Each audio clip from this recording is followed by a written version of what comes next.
when you're done, ain't nothing to it but to do it, brother. Let's roll. In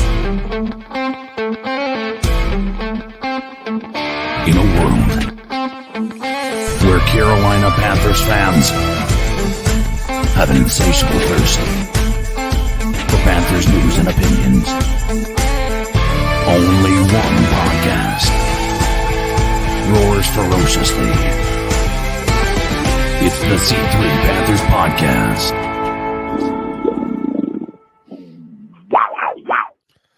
What's up, Panther fans? Welcome back. It's another episode of the BeatCheck. Cody Lack is not here. CK is stepping into his shoes. We're going to have a great show tonight. Jake Arthur, deputy editor of the Horseshoe Huddle, and a co-host of Locked On Colts is going to join us to talk about Frank Reich and his experience in Indianapolis and what maybe some of the things that went wrong there, what's going on in Indy, and what we can potentially look forward to as Frank Reich takes over as the sixth head coach for the Carolina Panthers. CK, welcome to the beat. Hey, I'm happy to be here. And, listen, you guys get a double dose of CK 2 nights in a row, so I'm happy to be here. And honestly, I think it's going to be a good balance. I think differing opinions on Frank Reich, one super optimistic, one maybe on the fence a little bit. And so I think having questions coming from both avenues for our guests are going to be a great mix of what we need for this beat check here tonight. Yeah, we appreciate everybody in the chat. Cody is not here, so I'll do my best to try to keep up with some of the comments as we go along and give you guys, you know what, let's go ahead and give them the rundown in honor of Cody. What up, Shane Falco, Raleigh Lee, Underground West, Cody C13, Panther Pickle, Mr. Meow Meister, Michael Davis, AJ Lindsay, what's up, Drew, Tim Estes, Jake the Snake FU. Oh, that one's tough to say with a straight face. And Drew Irvin, the real Sunchild, thank you for joining the C3 Panthers podcast Beat Check. We were here last night with an incredible show. Boy, we duked it out so much. I've been exhausted today. And then some news broke about the Carolina Panthers being able to bring in and land Deuce Staley as part of the coaching staff and interest in Jim Bob Cooter. Who doesn't have interest in Jim Bob Cooter? I would be suspicious of you if you didn't. We'll talk about that in just a moment, or not in just a moment. Towards the back end of the show, we'll cover some of the latest news that's going on with the Carolina Panthers around the beat, pop around some of those websites that we love. But let's go ahead and bring in our guest, Jake Arthur, and the deputy editor of the Horseshoe Huddle. Man, I tell you, this is Jake. The C3 Panthers podcast is rocking into its 10th. We're finishing our 10th year. Mm-hmm. I feel like we podcasted together 9 or 10 years ago. Oh yeah, I feel like an OG guest. It's been a long time, but you guys have been around forever. You came on the draft parties. At times, you popped into the draft parties. I like to feel we were cutting edge on live streaming drafts, the entire draft, and hanging out with it. We're still doing that. And we refuse to stop talking about the Carolina Panthers. And it seems like there's always something to talk about. And they just hired Frank Reich, and you guys just got rid of Frank Reich. Yeah. Man, tell us a little bit about, I don't know, where do you start with Frank Reich in Indy or going to Carolina? What do you think? Yeah, so I'll just start out by saying I do like this move for Carolina. I guess things have just kind of run its course here in Indy. It's a shame because here's how most people feel, and it's the same way I feel. Frank is a good coach, but he'd probably run its course with how things were set up here in Indy. Jim Irsay was starting to pull the strings and make some overstep a little bit and make some calls that probably he shouldn't have. The roster, how Chris Ballard had built it, questions on how it was built. The offensive line really faltered going into this year.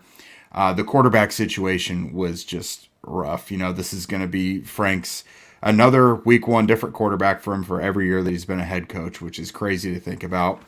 But at his peak, when things are humming, Frank Reich and Andrew Luck was an awesome tandem. And honestly, when he got Phillip Rivers got them to the playoffs as well. So It's tough. He's a good coach. Some things have to be going well.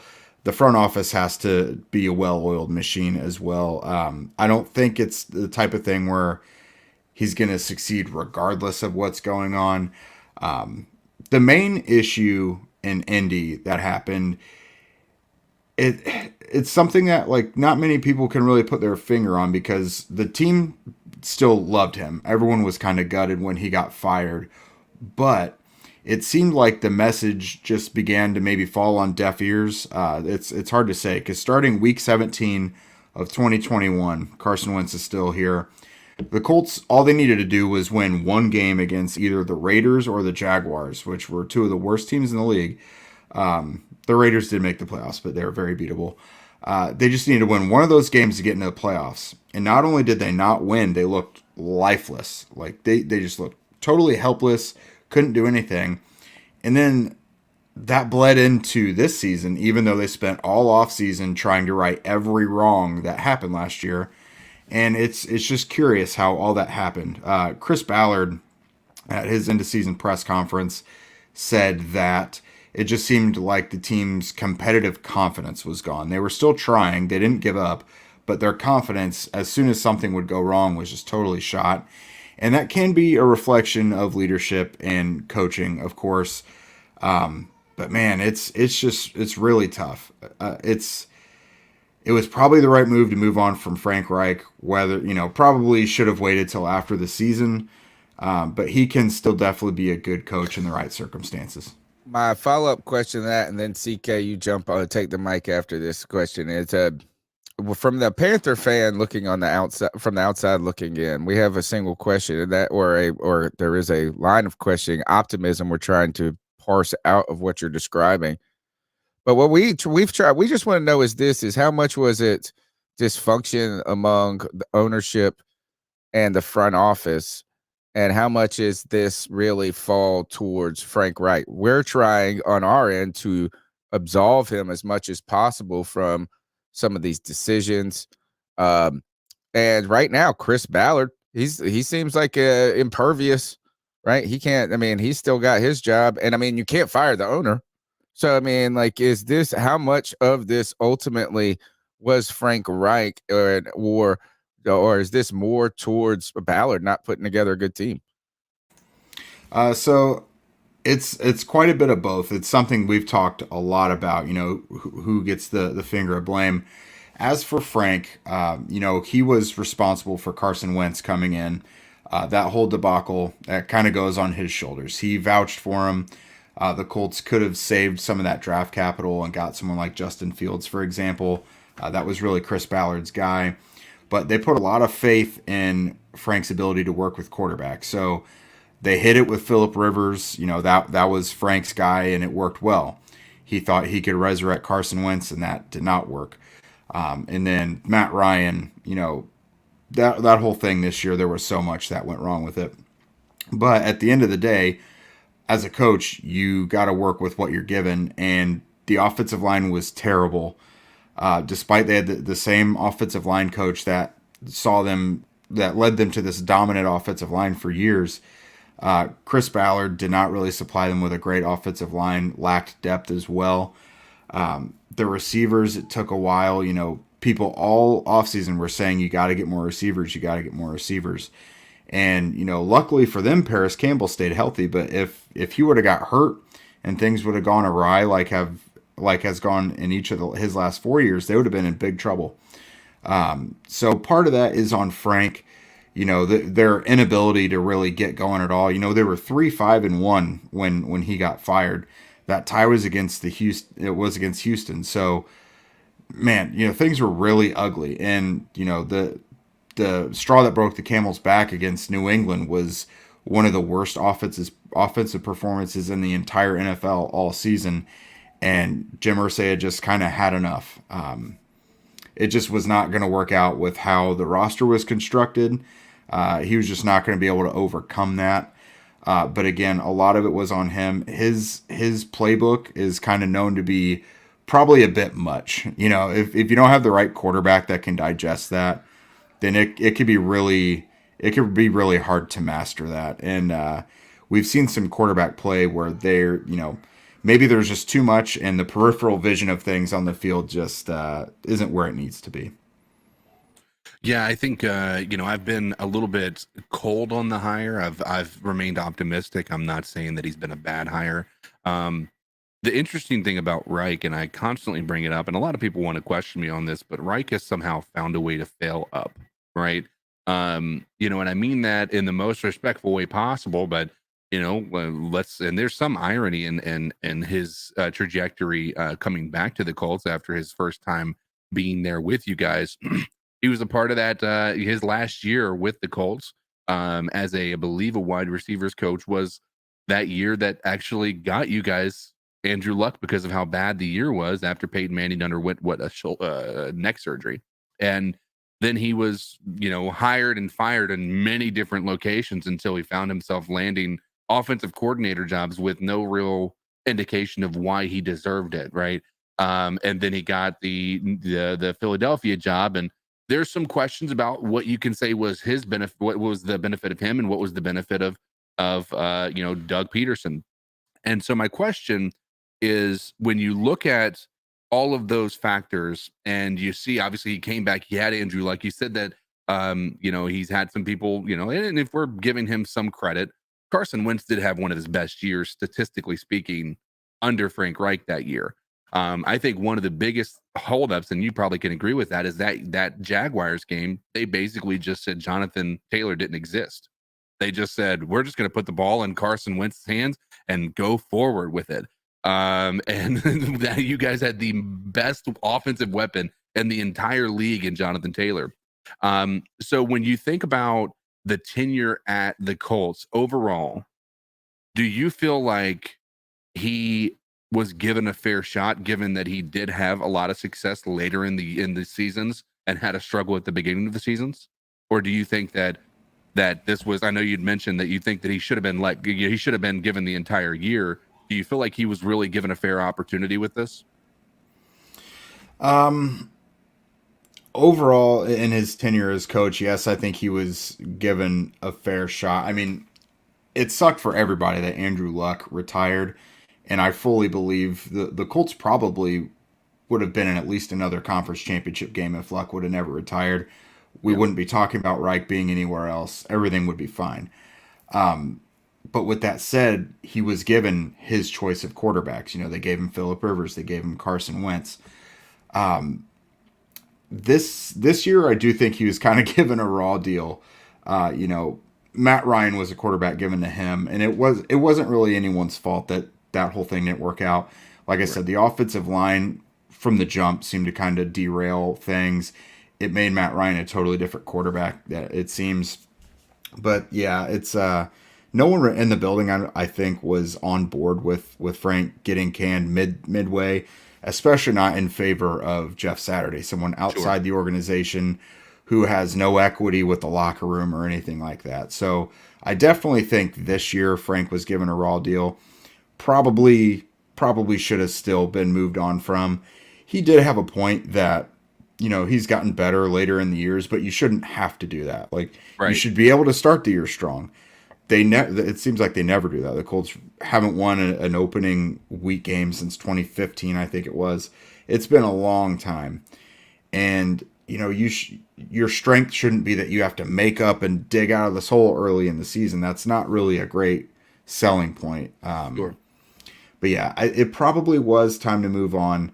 The team regressed at an incredible rate. Like last year, at the end of the year, they were the team no one wanted to face. They had a real shot, it looked like it, at making a deep playoff run, and then they just literally fell off a cliff and never recovered coming into this season, despite having a still pretty talented roster. I'll say this, and I want to, just as a follow-up, you had mentioned also that it felt like the message had fallen on deaf ears, right? And I think, there's multiple people who have said that, right? The message just kind of fell on deaf ears. And I think that at some point, when you look at the way that team played even after he was gone, and I know you can, put that on Jeff Saturday as well, but it wasn't a better team without him. right? Quite honestly, I think you could say they took a step back in a pretty major way outside of their one win that they had gotten. So my argument, I guess not a real argument, but I would give him the benefit of the doubt in a couple of different ways, and I want your thoughts on this. So number one, he got the raw end of the deal with Andrew Luck, right? He got the raw end of the deal with Phillip Rivers deciding to retire after 1 year after signing 2 years with them, right? He was on a 2-year deal with the Colts. He said, I'm done after this year. He went and got Carson Wentz. I don't know that it was his decision to move on from Carson Wentz. That seems like a Jim Irsay move. And if he had won that game against the Jaguars, then we're talking about a completely different situation in Indianapolis as well. Because in all honesty, when you look at his numbers, even this year, I mean, Carson Wentz's numbers somehow, even though he doesn't meet the eye test, he's passing the statistics test. And so, and then this year with Matt Ryan, I mean, I think any message is going to fall on deaf ears. And this is coming from a Panthers fan who's been in a quarterback carousel since 2017.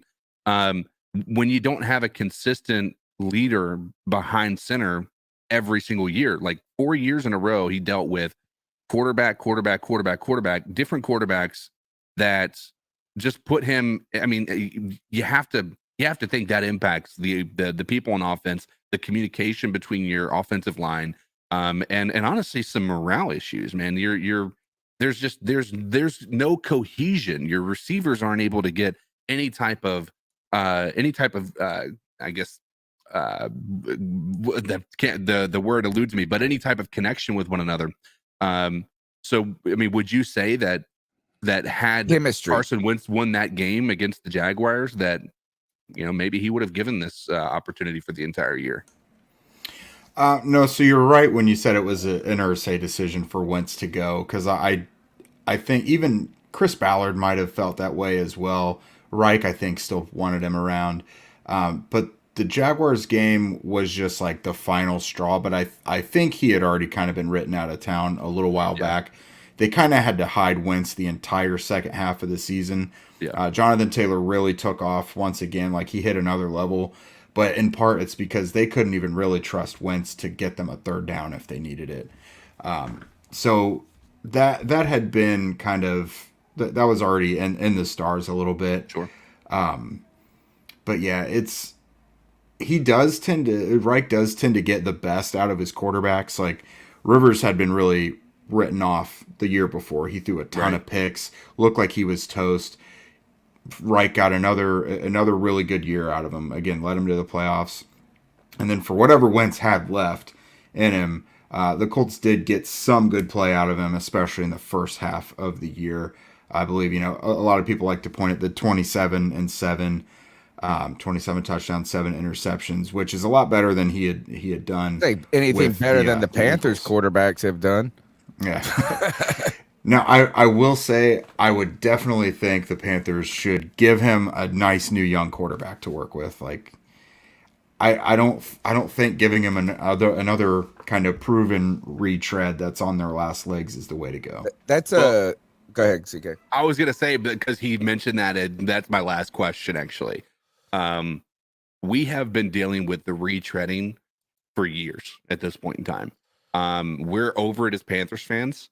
Do you believe that Frank Reich is also over it, or do you believe he's going to continue this trend of going after the veteran quarterback to try to take over this offense? Okay, so with the Colts, the veteran quarterback thing, a lot of it happened because they thought they were just a quarterback away from being a serious contender, potentially going to the Super Bowl. They didn't want to waste their time developing a young guy and having the growing pains. So having those proven veterans was an effort to just get right back into it. The Carson Wentz thing, of course, he thought he could resurrect him and they could have him for 5+ years.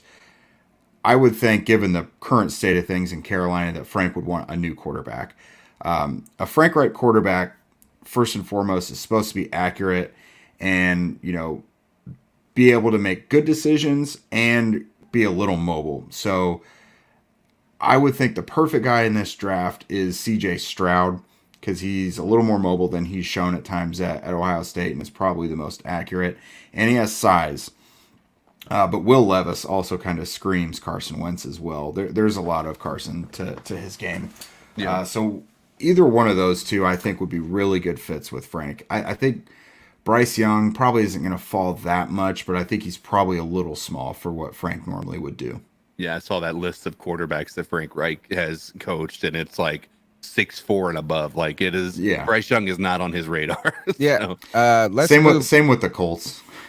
Right. Oh, really? Let's move to that actually. As you break into those quarterbacks that are coming out in this draft, as both of these teams are looking for quarterbacks. What is like you said? You talked about accuracy.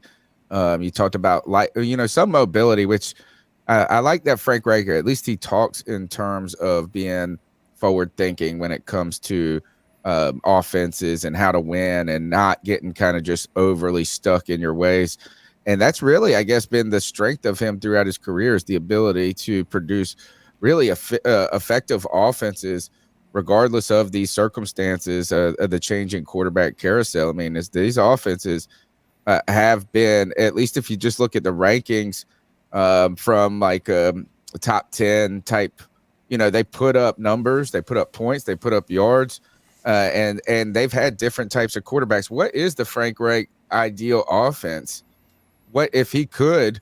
What do you think that really consists of? Because in his opening press conference, he talked about, is the necessity of running the ball because you want to get vertical. He's always keeping an eye, it seems like, downfield. But other than that, we don't really know a ton about the concepts that he's interested in running. So the best offense Frank has been able to have, and the most wide open we've seen his playbook, was 2018 with Andrew Luck. Now there's obviously not just Andrew Lucks out there growing on trees, but at its most basic, it's got a lot of West Coast stuff, a lot of short stuff with the hopeful ability to pick up yards after the catch. So like DJ Moore, I think, is going to be a really good fit. A lot of tight end usage. So your guys are going to get plenty of work out there. It's never been a super vertical offense. Like he may say that he wants it to be vertical, but right.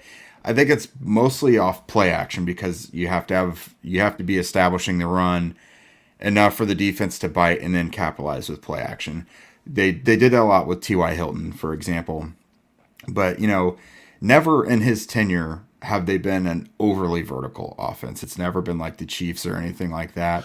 You also haven't had the quarterback with the arms either. I mean, Phillip Rivers had a noodle arm by that point. Jacoby Brissett, nobody, who we always want to call him Forsett, was that running back in the day for the Ravens. But Jacoby Brissett, he kept, no one wants to throw it past 10 yards with him.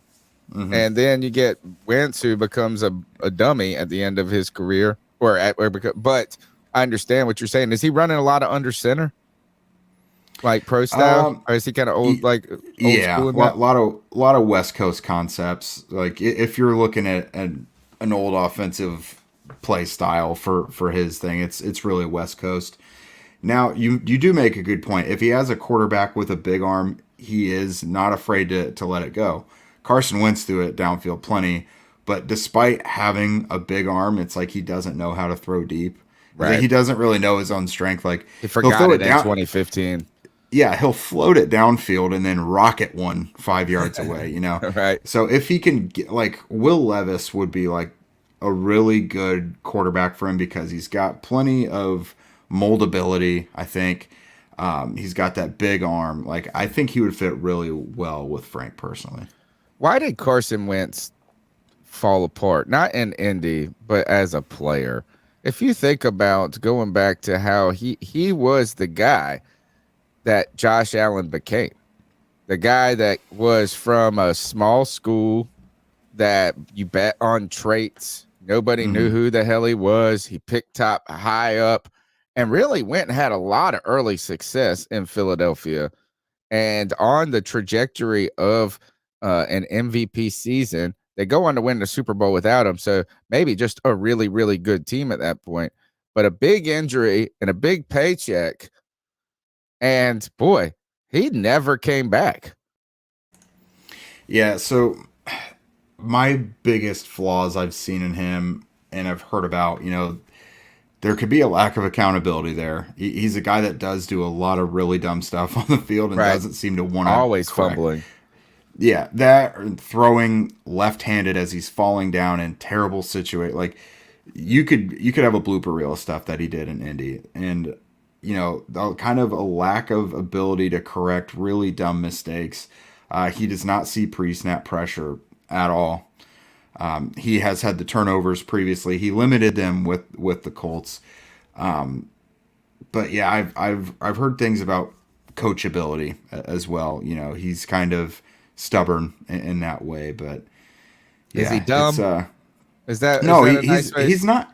He's not dumb. He just has a certain way he likes to do things, and he's just got this never say die DNA, and that's something that not everyone can pull off. Brett Favre can pull that off. Like Andrew Luck could pull that off, but not everyone is built to be able to like succeed with that, play in and play out. But he's got that gunslinger to him, and it often is not good. What's your favorite Carson Wentz story?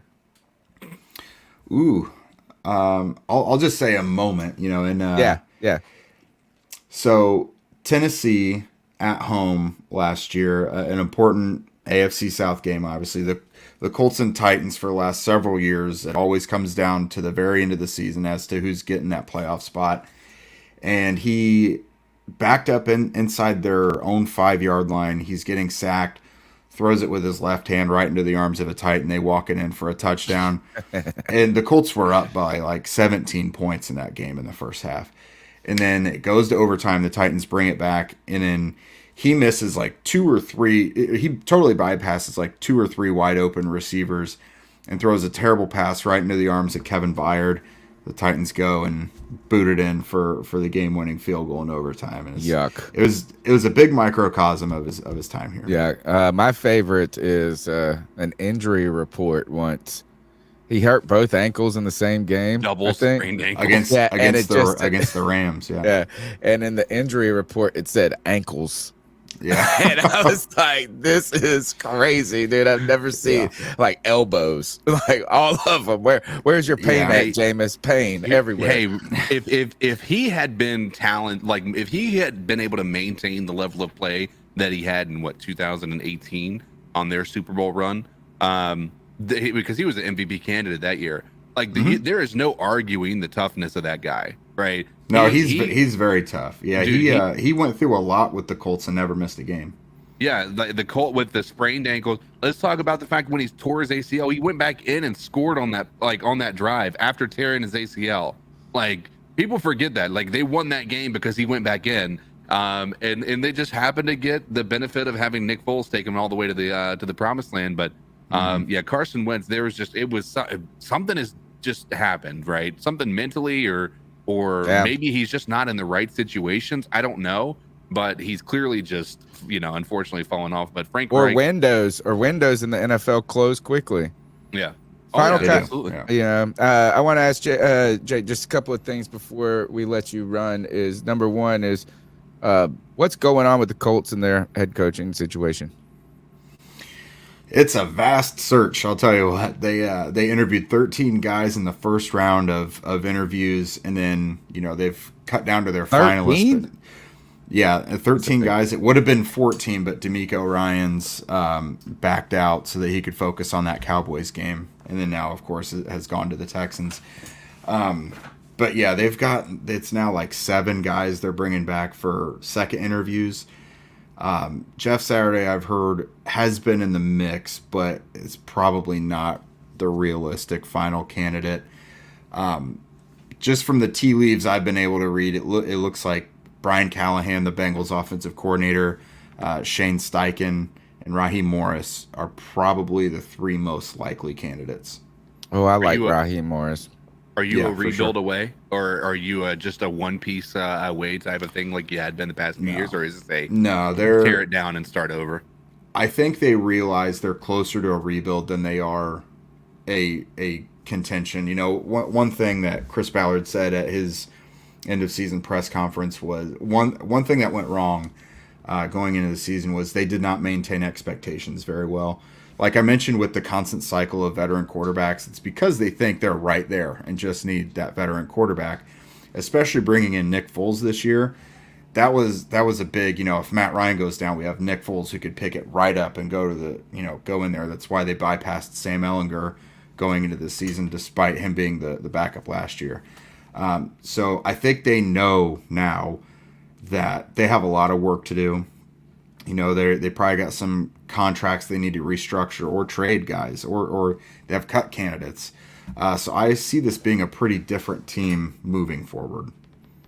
The quarterback situation you've mentioned has been problematic. And again, we've been trying to parse out optimistic things. We've been trying to look at the good side of Frank Reich. While some of the things we've been saying are great about him, you have been just whelmed by them in some cases. For me, I think the Panthers did a similar route with quarterback in some ways. And that is, even if we get a young quarterback, we don't want, to just throw him to the wolves and just be terrible. But I think the mistake that both teams made is you can do both. You can bring in with Carson Wentz, they just overpaid with the first round draft pick. But if you bring in a guy like a Derek Carr or something like this and you can get him cheap, you can still draft a quarterback in the first round. And I'm hoping that that's what Frank Reich is looking at, is going, hey, I want to kind of do what I did in Indy, but also just have the rookie ready for when Matt Ryan goes down or Jacoby Brissett's term is over, and then we can step him into a good situation. Who is that rookie quarterback? Are the Colts going after the quarterback in the first round? Are they destined? Are you destined to pick a quarterback? And how do you see kind of the first round unfolding with the quarterback situation? Because we're all eyes on it at number 9. Yeah, the Colts are taking a quarterback. Okay. Now, the question is whether they stay there at number 4 or not. And I keep going back to it, but at Ballard's end-of-season press conference, he was asked, if they've been very picky with positions like the young quarterback and a left tackle. They have very certain criteria they're apparently looking for. Now, he was asked, if you think your guy is there in the draft and you can't wait for them to go to number 4, would you move heaven and earth to go get him? He said, yes, we would. This seems like a year that if they're ever going to trade up to number 1, it might be this year. I think the two most likely quarterbacks for them, I think C.J. Stroud is probably their top guy, if I had to guess. Will Levis would be on there. And honestly, Anthony Richardson seems more likely than even Bryce Young. If Bryce Young was 6'1", 6'2", 205, 210 pounds, I don't think it's a question at all. But with how much the Andrew Luck retirement, because of injuries, derailed the franchise, I don't think they're going to sink a bunch of stock into a small quarterback whose main concern is going to be, is he going to become injury prone or not? So I just don't see Bryce Young being tops up there. Now, a lot of people in Indy are worried that Frank Reich is going to have eyes on the same exact quarterbacks, because Will Levis and C.J. Stroud make a ton of sense. C.J. Stroud is basically a young Matt Ryan. Right. If you're getting prime Matt Ryan, maybe things look a lot better this year, but we're getting end of your career Matt Ryan. And then Will Levis, that you're kind of getting some of the traits you got in Carson Wentz, but maybe more coachability and ability to adapt to the NFL. Yeah, this is going to be an interesting draft. We're going to be all eyes on what the Colts do. I think it's fair to say we're going to be all eyes on what Houston does. Everybody's already assuming that they're going Bryce Young. They have their pick of the litter here, and the good news is I think we're the third team in the draft that are going to be looking for a quarterback, assuming nobody else trades up. So we're certainly going to be paying attention to what the Colts do, because I think that is our biggest question mark on what we're going to be doing in the draft. But I don't have any more questions, Tony. What about you? Yeah, I was going to say this. Every time I bring Will Levis up, I get run out of the building, Jake. Yeah. People, I'm like, not dude, he's terrible. Like that. That's what people tell me that. And I go, man, you guys play favorites. You play favorites when it comes to Trey Lance or these other guys who had no tape or anything like that. And you bet on their traits, but this guy's traits don't matter. So I'll be watching to see if I'm wondering if any of those guys slipped to like the second. I don't know. But maybe everybody's too quarterback thirsty to let it happen. Jake, thanks so much for coming on the C3 Panthers podcast, co-host of Locked On Colts, also on the Horseshoe Huddle. Can you tell us a little bit about any content you got coming out in the near future so our people can go check you out? Yeah, over really on both Horseshoe Huddle and Locked On Colts, it's all head coach, all quarterback right now. That's what people are thirsty for the most. And man, I mean that's the content we're putting out. Again, it seems like there's a million head coaching finalists for the Colts. We've been bringing in experts from each team to tell us more about these candidates. So that's been really helpful. My partner interviewed someone about Brian Callahan with the Bengals tonight. That'll be going up tomorrow morning, so Thursday morning. Horseshoe Huddle is wall to wall. Anything you could want, Colts. Trade rumors, head coaching stuff. What are the same Colts conversation we've been having in Carolina, basically. Yeah, that's all there is to talk about right now. Until you get those things settled, that's all there is. Nothing else, man. Well, thank you so much, man. It was really great catching back up with you. It's been a long time. For sure. Thanks for having me. Yeah, man. All right, you guys go check out at Jake Arthur NFL on Twitter. Go and check out Locked On Colts and the Horseshoe Huddle for anything that you need. We'll stick around, man. We're after this, Cody. I'm at CK. Just want to talk real briefly or a little before a moment because there were some news. This is the beat check, and we like to pop around the Carolina Panthers beat a little bit. What's interesting about this is that if I go to Panthers.com, I'll do a little screen share maybe so you guys so you guys can just see the beat with us. The stories that the Panther fans are talking about are not on Panthers.com. It's all insider information and sources are saying X, Y, or Z or whatnot. There's nothing official coming from the Panthers at this point. Which is interesting because it sounds like the Deuce Staley hire is happening. Yeah, I mean that seems like it's a pretty official. The thing is they're not hiring yet because they don't know what he's going to do. That's an interesting situation because he's not actually a part of the Detroit Lions. They had agreed to let him go so that he could be closer to his mom. I think I read the report. I'm assuming there's some sort of a illness or something along those lines that he's dealing with, that he's needing to be close to home. But he's going to be coming in. I wouldn't be surprised if he's going to be coming in some sort of like assistant, somebody who doesn't have to be in the building 100% of the time, just helping getting started on things. So that'll be an interesting decision when they finally release that. He's listed as an associate head coach. No, look at that. With the where he was listed with Detroit. With Detroit. Yeah, all right. Yeah. But the thing is that for you, the team holds your rights if you'd make a lateral move or below. So if you're offensive, let him go. They did release because I was wondering if this just means that the Panthers have to give him some sort of like official head assistant coach title to keep it from being any trade part. I did not know the stuff about his mom. So, and they released him as a running backs coach with Detroit. I thought he had a much larger role than that. But so this is Deuce Staley, a very exciting name, a really intense guy. You get to see and learn about him on Hard Knocks. And then also the news that's popping right now is that the Panthers have requested to meet with the Jacksonville Jaguars passing game coordinator Jim Bob Cooter. How can you not like anybody named Jim Bob Cooter? Where is Cody Lashney when you need him? Because this is some straight Trevino Lawrence fodder for him to say, oh, look, Trevor Lawrence getting Jim Bob Cooter some action. Well, he'd have to add, some puns into some of his sayings, such as if my aunt had nuts, she'd be my uncle, and she would be my Jim Bob Cooter. Yeah, exactly.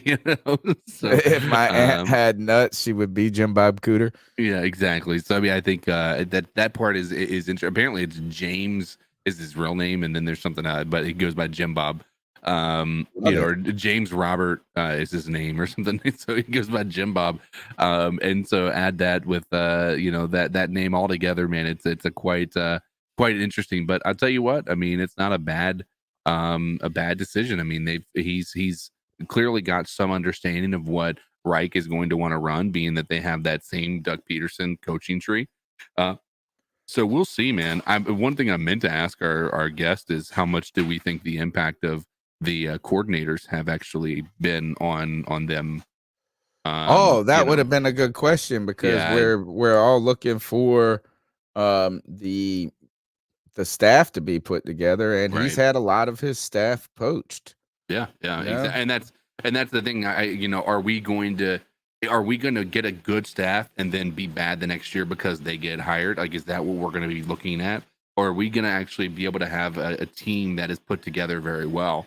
So it'll be interesting to see. I mean, honestly, it's right now with the sound, all signs are pointing to Jim Bob being the offensive coordinator is what I'm guessing. Would that be the same from what you've read? I just have heard that they requested an interview for the offensive coordinator position, though, right? Yeah. Wasn't there another defensive coordinator that they requested to listen to as well, or to interview? I know I cannot. I haven't heard that. Is right now I've heard the James Campen and Chris Tabor, and it's actually interesting that from what I can see is no one's really got anything up about the Deuce Staley. It's still Jim Bob Cooter is that right now, and even if we'll pop over to the Athletic, I'm gonna have to go write the story. Is that it feels like the Deuce Staley thing is happening, but it looks like that news is more coming out of Detroit than it really is coming out of Carolina. And also at that same time is a lot of this stuff really being news that is like I guess making conversations in those places of the per source web. And this by the way, we've got to talk about this. I know this is interesting. I mean, he won't go away. He won't go away. He's just somehow cemented into our existence as Panthers fans. Right now, what the report is those who are maybe just listening to the audio. If we're going to do this audio, Matt Rhule has filed arbitration lawsuit against the Panthers seeking $5 million, source says. Basically, he's saying that he has not gotten what he is due for his contract. And, honestly, if $5 million was owed to me, I'd probably do the same stuff. But it looks bad from Panthers fans' perspective because, many people have gone to Twitter to say, this dude owes us money. So I mean, he swindled us. We got conned, but we signed. Well, Tepper signed the deal. What to me is kind of strange. Yeah, where is this unpaid money? I didn't even feel like you could do stuff like this. It's like what they just didn't write the check. Here, before we get into that, I want to shout out Adam Sanders for his super chat earlier. Great content lately, Cody and Tony. Keep pounding.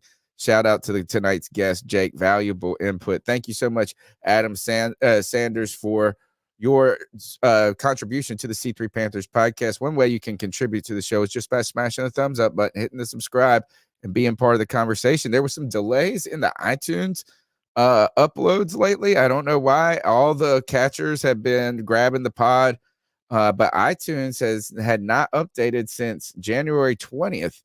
So I got all that sorted out and updated the RSS feed and changed some redirect stuff in the background.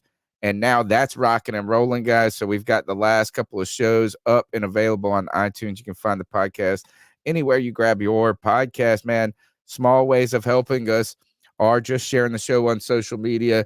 You see any of the content come out, hit a like with us. But also just comment, say tell us about the content you want us to help make. Be a part of the content creation process yourself. You guys are family, and we want you to be part of it. We don't want Matt Rhule to be part of this family. And CK, I didn't know that this stuff kind of happened. And how does this happen? It's like the check lost in the mail. is this some dispute over the language of the contract? Is this them saying something maybe about, hey, we're looking at your deal that you signed with, like, is there some sort of disparity in how Yeah, he that's is owed, or are they just like, man, we honestly forgot to send you your last check? when I was reading, when I was like hearing about this, my first thought was David Tepper had his attorneys go through this and found a loophole of some sort, right? And so they found a way to try to get out of paying him $5 million or whatever that is, or maybe Matt Rhule hasn't actually provided all the specific details regarding this contract, and maybe there's other ways he's getting paid that should offset the cost of their contract, right? So I mean, maybe there's different pieces to this. I don't know what the ins and outs of those contracts look like, because the reality that we know happens when you have a fully guaranteed contract like that for a coach. That's only if he's not getting paid from somebody else, you have to pay the whatever is remaining on that guarantee. So you're not you're required to pay the whole thing, just whatever's left. And I don't know if there's how that word, or I guess how the contract is written, and how they're able to supply the details of his current contract now with Nebraska. So it'll be interesting. I really don't know what to expect, but honestly, it's this is lawyer talk. Yeah, this is all for the lawyers. Yeah, this is what I like. What I imagine is literally David Tepper just has, or David Tepper has lawyers looking at stuff, and Matt Rhule has lawyers looking at stuff, and they literally have nothing to do with one another. So, well, or they both. And this is the kind of cool thing about it in some ways, is how many I guess there's probably all of us in our regular lives probably run into exact situations that are like this, except for it's not $5 million. It's like 5 sick days.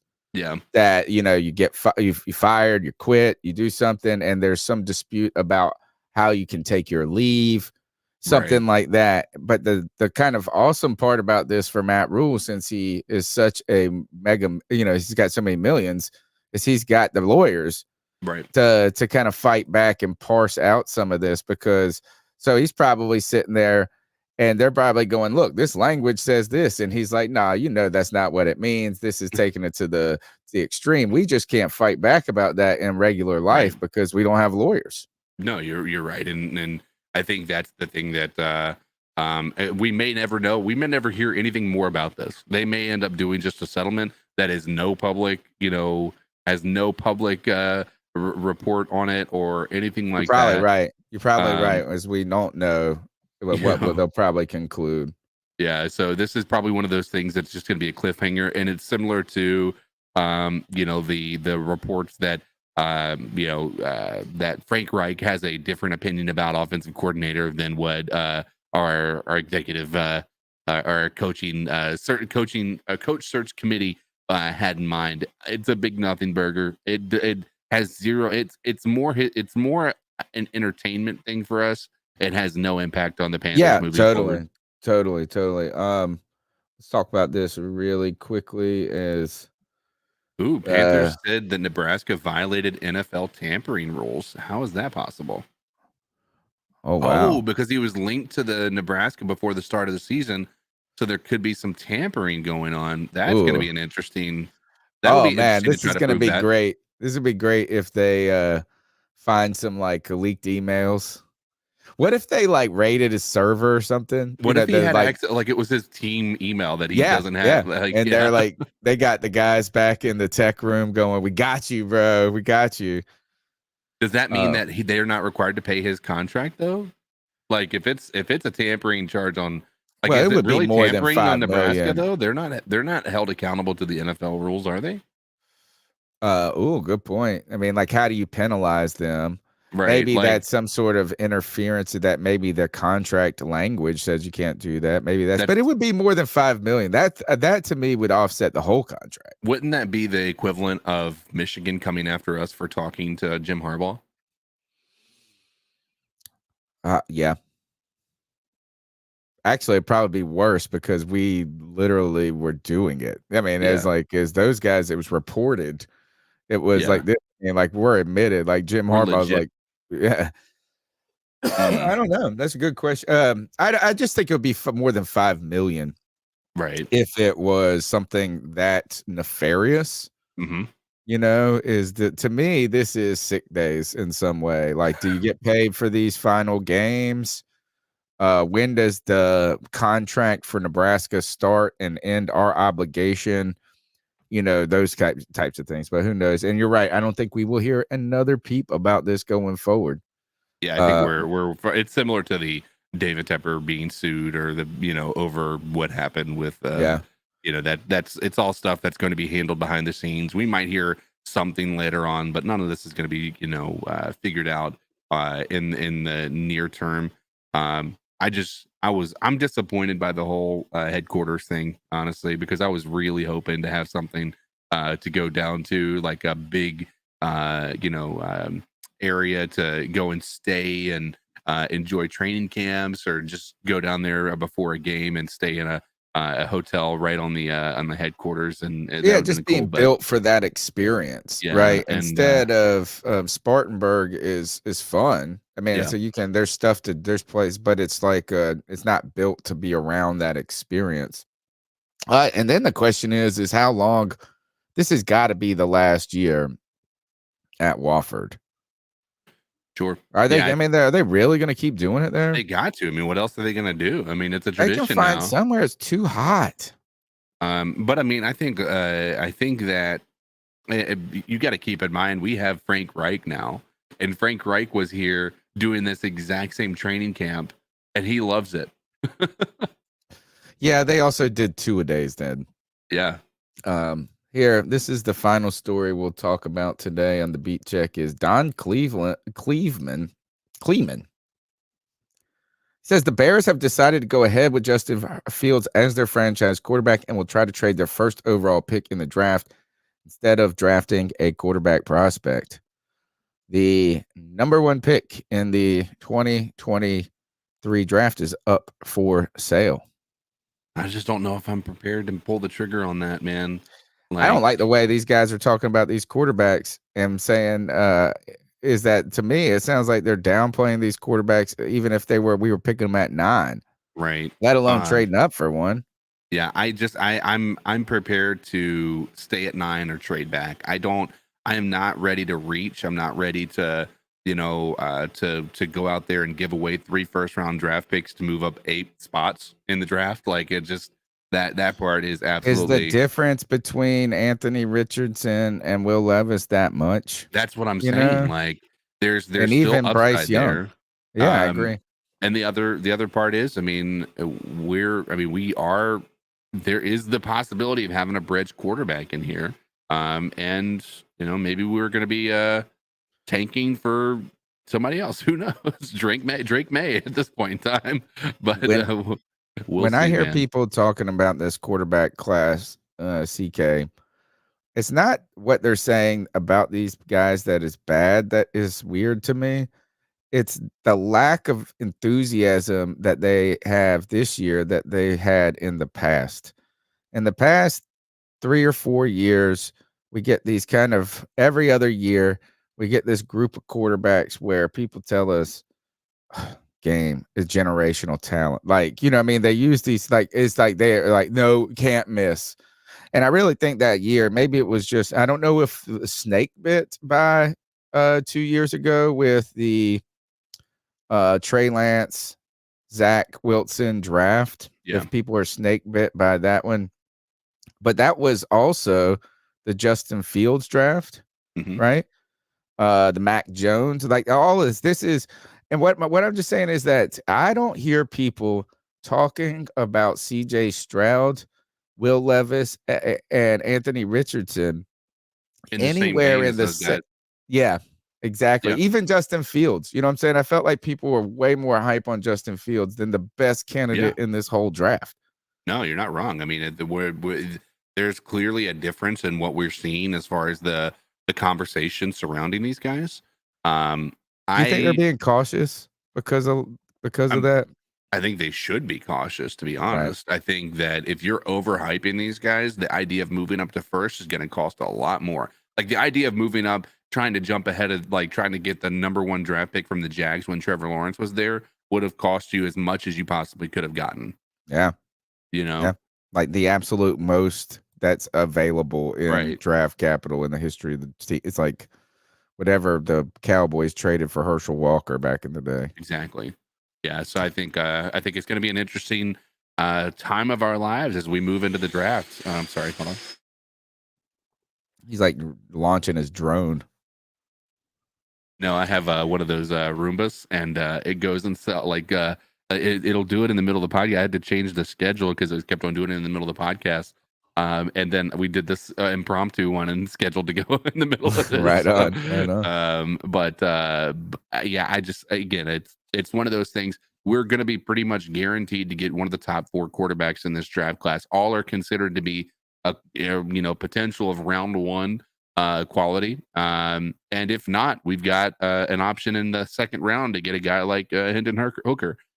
Is it going to work out? Is he going to be a guy who's going to be I don't know the answer. I don't watch college football. Yeah, I don't know, but like that might sound better at this point than trading 3 first, and then definitely than that, or even just reaching too far on the number 9. Yeah, I mean that's that part too. Some people are saying that the Bears should trade back twice. This would be crazy. Well, I think this is actually kind of a cool idea. Is what if they traded from 1 to 4 with Indianapolis, yeah, and then from 4 to 9 with us, and they just got like all the players they wanted anyway. Yeah, no, I that would be probably they would be what considered winning the draft if they did that. They wouldn't even have to make a pick, and they would win the draft. No, they wouldn't. And here's the thing. Great idea. I think they could probably here's what I think would be more interesting. I think they could probably do that and get players that will be more beneficial to their team than any prospect in the top 10. Because they're going to get 3 or 4 top 10 picks versus 1. Right. So let's say you trade out of the number 1 to the Colts, right? The Colts go and get their guy, but you want Quentin Nelson. Right now, you're building that offensive line. Now you trade out of the 4 spot and go and maybe try to get a guy like Brian Burns from the Panthers to get us to move up to 4, and then our number 9, and then they're still in the top 10, and they've gotten 2 stalwarts that they're on both sides of their line, and they've just basically completed a pretty good portion of their rebuild, just shoring up some of their pieces. They need these quarterbacks to fucking get some momentum going into this combine. Right. That's what they need. They need Will Levis to slay the combine in the his pro day and his measurables, and throw 90 yards from his knees or something where everybody goes crazy. They need hype, and then they could do it. So yeah. Like Jake said, is everything is about the coach and the quarterback until it's not. And the Carolina Panthers right now, as we got our head coach, we'll be filling out our staff. We'll be monitoring that as we go. And then as we see that staff develop, the next phase will be after the Super Bowl. About a week after the Super Bowl, I want to say it's in mid-February, you can start dealing with your restricted free agents. You can start negotiating with the players on your team. I feel like at the beginning of March, we'll probably hit free agency, and we'll be straight into draft talk after that. We'll be here for it all. This is the C3 Panthers podcast. Tonight's show was the Beat Check, where we put our ear to the ground and check the beat of the latest headlines around the league. And we got more guests. I got another Colts guest who reached out to me today, who is he's going to be a real X and O's guy to come and talk about Frank Reich's system, players that he can see benefiting in it. And he seems like a very, very detailed oriented person that is going to give us a lot of kind of that next level insight about not just what's been going on with the organization, but maybe we can steer. We've had that conversation tonight. Now we can steer a little bit into what we could see on the field with Frank Reich. So look, we'll be here on Tuesday. Cody Lack is here on Friday for the Friday free for all. And we're continuing to bring you any type of content we can figure out how to make. Go and check out the YouTube shorts, the TikTok, all of that stuff. Help me, help you. Tell me if you like the content. Tell me if you hate it. Tell me what to make.